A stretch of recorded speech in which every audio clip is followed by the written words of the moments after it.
Hi, everybody. All right, so we are moving right along. We're jumping into chapter 8.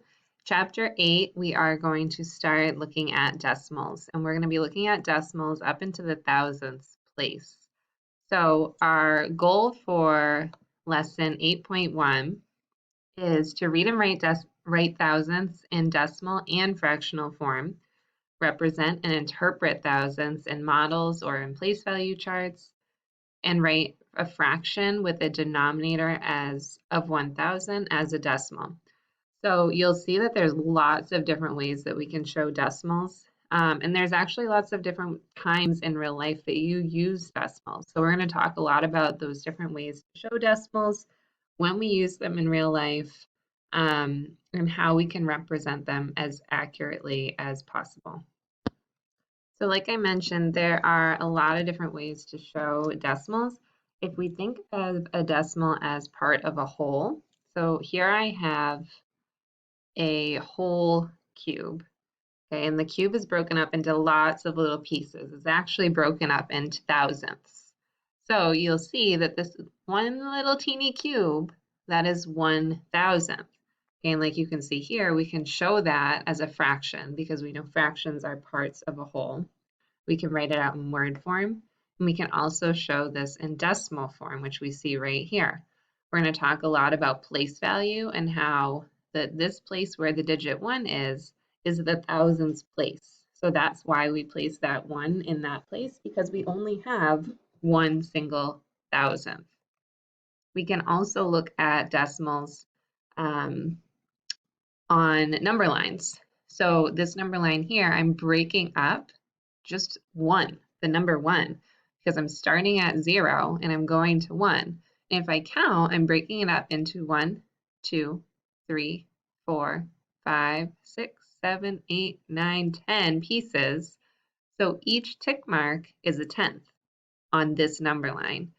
Then what we're doing is we take this little tenth, just one little tenth, and we're breaking it up into that middle number line right here. So now I'm going from 0 to 1/10. Now I'm also breaking up this number line into 10 pieces.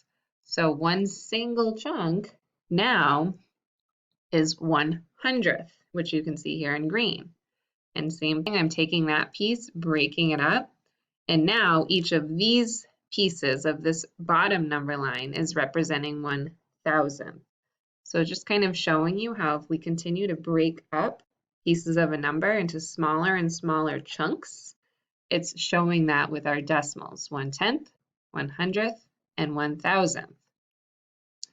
And if we look at these models here I have 2 thousandths shaded in, which would look like 2 thousandths, 2 thousandths in our decimal form. And likewise with our 3 thousandths and 4 thousandths. Now, of course, like we have used in class with our hands-on tools, we can also use place value charts and number chips to represent different decimals.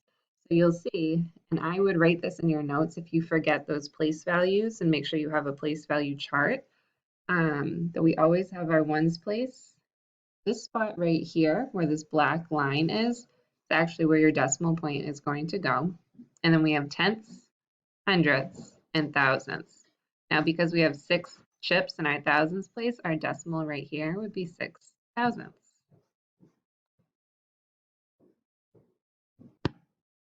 Okay, so this is another example of our place value chart. So we again have our ones, tenths, hundredths, and thousandths.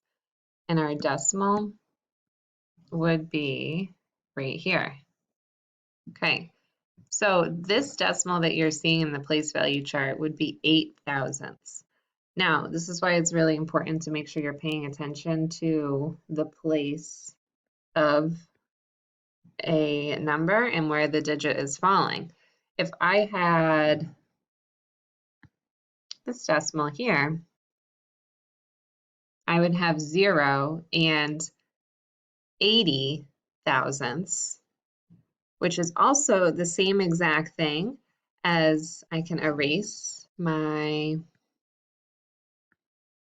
oops, I can try to, there we go. I can erase my thousandths place because that 0 isn't changing the value of the number. And now my decimal is 0 and 8/10. So those two are equivalent, but just notice how the place of that digit 8 here and here really changed the value of the number. I think this makes a lot of sense when you think about money. So if I have, let's see, I have $1, one whole dollar and 20 cents. Okay, think of the difference from that number to this number. One whole dollar and 2 cents.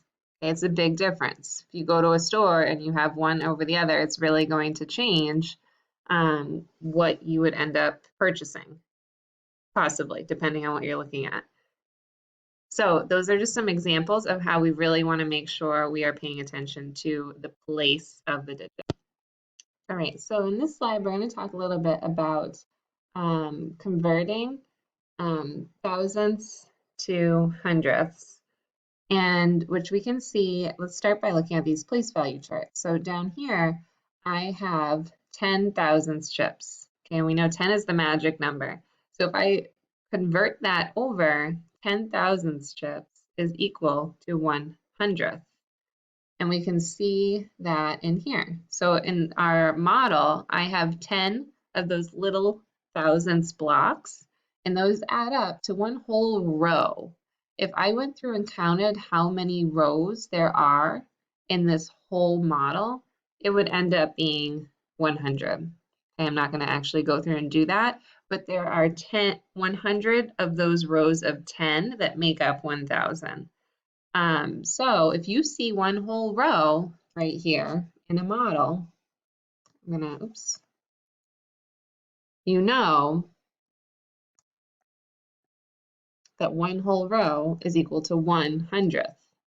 Okay, if I added in just a single more, I'm gonna color this, a single more block, just one little block, that's going to add on 1,000th. Okay, now let's say I shaded another row. That's 1/100th. Okay, that's going to change my decimal. Now I have, instead of 1/100th, I have 2. Okay, now you might be thinking, well, what is a tenth going to look like on our model? A tenth, I'm going to erase what I have. There are, if you look at this as like slices, a tenth is one whole slice, and I'll color it in. So coming from corner to corner.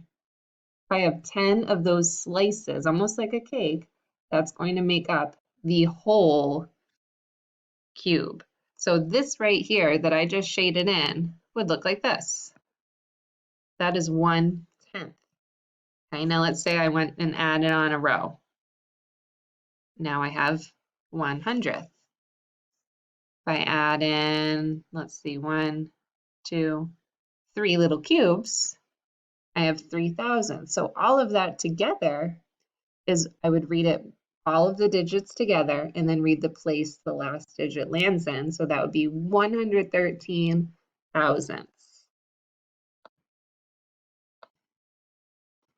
Okay, the last few things that you're going to see in this lesson is taking a decimal and breaking it up by value into expanded form, which we've done in the past with whole numbers. So it's really the same thing, but now you're just taking a decimal and looking at it place by place and breaking it up with plus signs.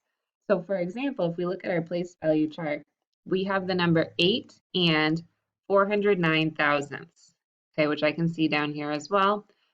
So what we're going to do to break it up into expanded form, there's really two options.